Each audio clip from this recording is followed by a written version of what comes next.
and welcome to our knowledge transfer series where we try and give you knowledge of the financial services industry and help you get further down your path, whatever that is. Today, we're going to be talking about the retirement roadmap presentation. We created this presentation for AAA of Washington. It was designed to be as informational as possible and no sales pitches. You're going to get opinions from me, but it's not designed to, be have one of those dinner invites where you'd go to a dinner and get a high pressure sales pitch to buy like an annuity or something. All right, let's get through this. I think this will be a good presentation and a lot of good information. Now, one of the things I always mention about this presentation is designed to give you an overview of retirement planning. I think it takes about a year to do retirement planning well. And what this is trying to do is try to touch on different pain points or topics for you to explore further, right? We can't do an entire retirement planning presentation in an hour. We have to really focus it on, here's an overview, here's other things to consider, here's some quick hitters, and then you should take it from there and kind of figure out where your path needs to go beyond that. My name is John Erickson. I've been running the Retirement Roadmap program for AAA for over 7 years now. I've been in the financial services industry more than 17 years. I run a practice here in Bellevue, Washington. So a lot of my information is going to be Washington State focused. Most of this is going to be generic enough it'll work anywhere, but most of my information is going to be Washington State focused. What we're going to talk about today is we're going to talk about Social Security and income planning together. We always start with Social Security, kind of try and give a basic A to Z on that, and then we flip over and talk about income planning because they're really correlated. Then we're going to talk about investment and asset diversification, how it changes for retirees, at least some of the theory around that. Then we're talking about long-term care strategies. What are you going to do later in life when the fun is, less fun? And then if you want to ask questions after this presentation, feel free to email me, call me.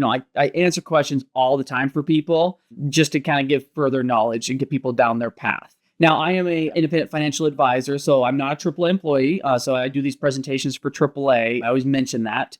My practice is in Bellevue. And when we do this presentation, I'm going to give you rules of thumb and as direct information as I can. But recognize that, everyone's situation could be different. And so we have to treat today's information as general in nature because, your situation could be actually materially different from the person to, your right or left you see from time to time. So something actually happens when you retire. You should, in theory, change some of your investing. Because what's happening is you're moving from the accumulation to the distribution phase of your life. And because there's a lot of theory about how you're supposed to change as a retiree, investment and asset diversification is a major topic. I think it's important for you to kind of be forewarned or forearmed about how the industry treats these topics so that you can kind of figure out where your own individual path is going to be. And so one of the things we have to kind of acknowledge or recognize is this idea of behavioral finance. I always say retirees today have access now at the tip of their fingertips to investments and investment options that I could only dream of when I first started my career, at next to no fees, in fact. You have access to alternative investments now through apps that, I have pretty significant compliance on myself to even offer to someone. And you can just buy them on your phone almost. And so because you have access to all these different things, we have to kind of talk about, well, how are you going to handle that? And, there's this guy who passed away, his name Daniel Kahneman, and he's the one who really pioneered behavioral finance. And if you've ever heard that advisors don't always hit their benchmarks or investment managers aren't beating their benchmarks, that's oftentimes very true. But if you look at the average person, they also have a very similar problem, statistically speaking. There's lots of studies out there that show the average investor tends to underperform the market as a group pretty hard. That doesn't mean you as an individual are, but as a group, especially historically, it's been a big challenge. And, I always tell a story about my wife and I when we first got married to kind of drive this nail home. So when we first got married, we're probably the last generation that had this problem. We had to go home, we had to sit on the couch, and we had to figure out what we could watch together. We didn't have tablets. Smartphones weren't really robust yet. You didn't have great laptops. And, we had to choose a show. And so we're flipping through the channels. You'd think we'd have this figured out by this point. I didn't want her show. She didn't want my shows. And we paused on a classic show, a little-known show, original Star Trek. And, in my office, I have a picture on the wall of Kirk and Spock. And I'm always trying to get retirees to be like Spock, be less emotional with their money, however they can do it, right? We've talked a lot about income planning. If you notice, I'm always trying to blend math with emotion, right? Because emotion really does affect people's finances. It affects how they handle economics. And Daniel Kahneman is the one who won a Nobel Prize who basically proved that out. And so, even though it's really annoying dealing with quirks, because every once in a while an emotional investor will just knock it out of the park. A classic saying is a blind squirrel sometimes finds a nut, right? You can still knock it out of the park and be less emotional with your money. And that's really what the goal is how do you control your emotions in retirement? And when you look at the classic returns of, say, the S&P 500, which is a very common core holding for retirees, you'll see that they has pretty solid long-term returns, a pretty decent track record. But there's this problems of exactly how much these swings are that you may not realize until you really look behind the numbers. And I've dealt with a lot of retirees, and you may never have retired before. I found that when the market goes down 38%, I know it can do that. But people don't necessarily understand they can do that, or they can't handle it when it occurs. And they can't handle it when it occurs even when over the long term they'd average 8.31%, right? And so understanding this concept of why not invest in the S&P 500, part of it is going to be your behavior and emotions that make this not always the most optimal investment, right? But for some people it is, and it's really this concept of behavioral economics. And so the way I try and help people get through this is I always try and benchmark investments. I'm always trying to benchmark them on income protection or growth. I have lots of vendors who come in my office who try and get me to present products to you. And I'm always like, well, is this an income play or protection play or growth play? Right? Using the S&P 500 example, sometimes someone says, well, we don't quite beat the S&P 500, but we have a 6% yield, right? I'm like, well, 6% yield, that's just a component of total return. Are you an income play? Are you a growth play? Like what bucket am I putting you in? Are you designed to be protection, right? That way I can compare you to other things. And are you actually good or not, right? And I think that's one of the best ways you can protect yourself emotionally in retirement is just understand what your investments are supposed to do. And if you can do that, you're in pretty good shape. And so if I was to understand how investments are supposed to work, or some basic things I would look for, I would go through this order right here for each of these options. And when you start with number one, that's usually the most important. The other ones are very important as well. So you can't just, look at number one to the exclusion of others, but it's all about, trade-offs, right? So number one's your goal and the rest are trade-offs. And so cash flow, if you're talking about income, you can use this for a rental property. You can use this for a CD. It's you have an X number of dollars going into something. How much are you getting out? What's being paid to you? And that's very different than total rate of return. Total return is really important. It's how you pay attention to inflation, right? It's is this going to be a sinking fund? Is this going to go down over time on me? But, volatility and the cash flow around that, the cash flow and the volatility around that is like your core concept you got to watch out for when you're looking for an income-based investment.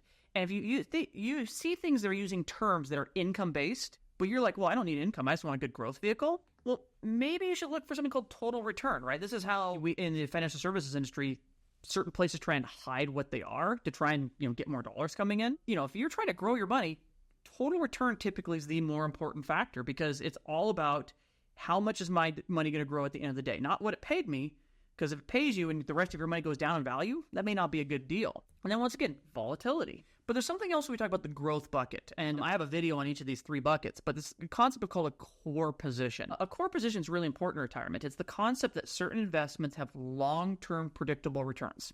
It's not guaranteed. So in the short term, you don't necessarily know something's guaranteed, but over the long term, you know it has a predictable return. And you can hedge against that potentially. Right. And that's when we talk about growth buckets for retirees. That's actually one of the bigger concepts we got to figure out is, are these core positions and how are we hedging against this? And then, are we causing passive taxation? Because that really does matter, especially for retirees who have to worry about Medicare, IRMA, or Maggie. They have to worry about property tax forgiveness or any of the subsidies you might be trying to do. Liquidity is always an important factor. And with every investment, how it can fail. It may not be probable that something will fail, but it's always possible. So how is it possible? And then protection, and protection's a little tougher one because 1 and 2 are actually almost important side by side. And there's this problem with protection buckets in the industry of there's two ways to look at this. This is a strict guarantee or it's a volatility control. And I'm going to use a bond fund versus a CD example, right? So a bond fund might have a total return right now, say 3% over a certain period of time. And a CD might have a certain rate of return, say 5% over a certain period of time. The CD is guaranteed by a bank. The bond fund's not. The bond fund's supposed to just not go up and down as much. It's a different form of protection. And you as a retiree, there are reasons to do either one of those options, but you got to understand the difference there so you can be more comfortable with your retirement plan or your investments. And liquidities would be the opposite side of that equation, right? So the CD is clearly guaranteed.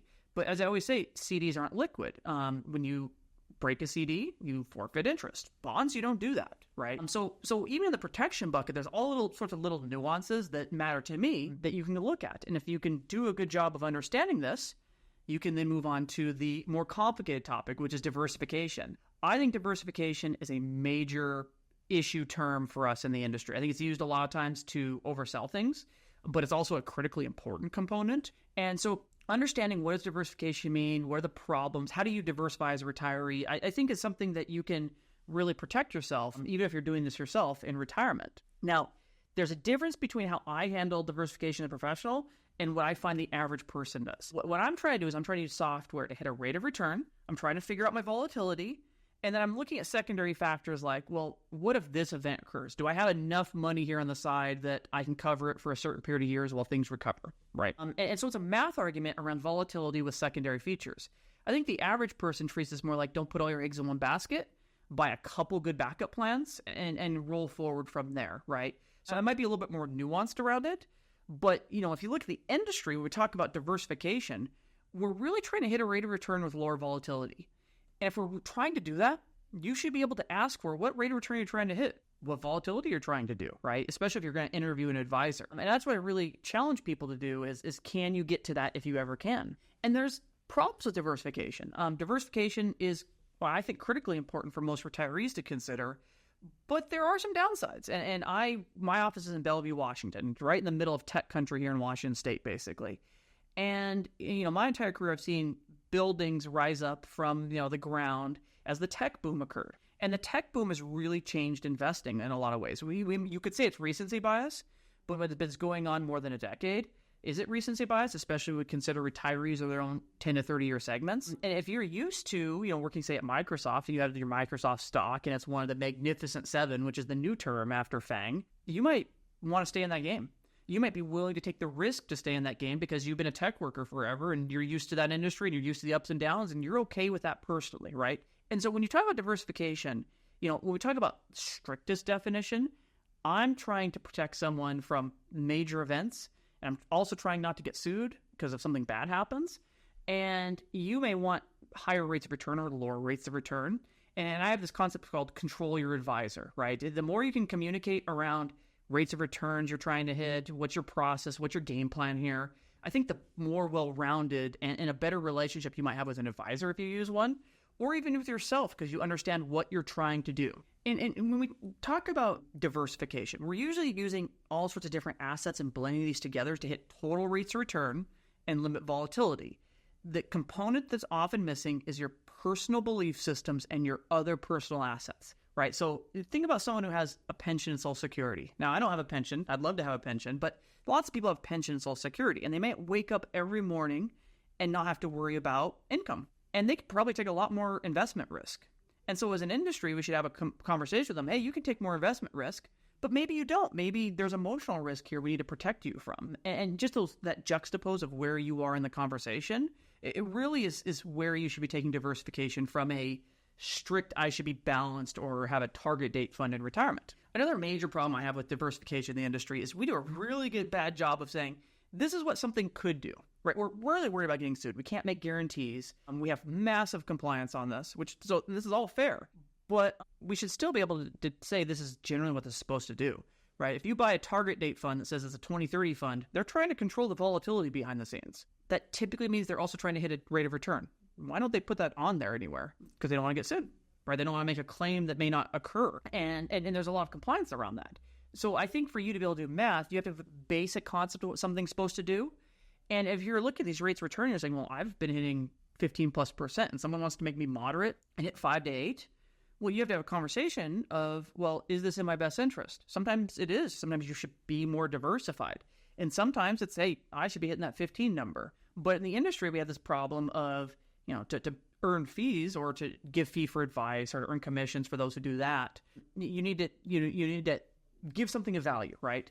And oftentimes diversification is a thing you can give a value without focusing on someone's goals as much. And I think that can be where some of the problems occur with this, and especially if people want greater rates of return. So In retirement, remember, you're moving from accumulation to distribution phase. You're supposed to spend your money. Are your income needs, investment needs, and actual investments, are they all aligned? Do you have a plan for the market goes down? Are you handling the idea that you might be emotional around that? And are you looking at, all of this in context of your investment needs and in total rates of return? And that's one of the big differences, I say, between retirement-based investing and our distribution phase and accumulation phase. You're supposed to do these things during the accumulation phase, but it's much less pressure, right? You're just supposed to kind of grow your money and protect yourself with your paycheck. So a little different pressures, I would say.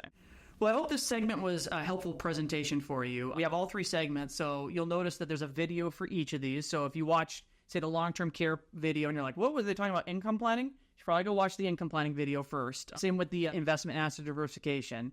But I hope that, as you went through these videos, you got something of value. The goal here is to spread information and spread as much of value as possible. If you ever have questions, I'm based in Bellevue, Washington. I'm always happy to work with people who would like to have a personal financial planner. It's not for everyone, but you're welcome to check out my website, look at my fee schedules, contact me with basic questions. I love talking to people, and I'd be happy to answer any questions you have down the road. Thank you for watching the presentation today.